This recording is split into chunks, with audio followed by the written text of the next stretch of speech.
населения, это какая-то часть, никто его не разделял. Это они прямо лгут. Вот давайте возьмем классическую версию, была очень популярная когда-то такое издание «100 пытаний и отказов с истории Беларуси». В 1993 году редакция газеты «Звезда» выпустила это издание.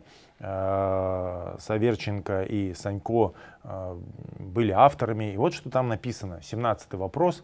Ці правда, что литовцы завоевывали Беларусь? И вот что здесь написано. Я специально цитирую, поскольку это такая выжимка как бы теории літвінізму и вокруг чего идут споры. Найперш трэба разумець, што ў значнай ступені гэта адбываецца ад тэрміналагічнай блытаніны. У выніку атэісамлення старажытнага племя Літва сучаснай Літвою, літвою, узапраўды продкамі сучасных літоўцаў, летувісаў, былі Жамойць, Дзяволтава і некаторыя іншыя плямёны, якіх даўней беларусы звычайна называлі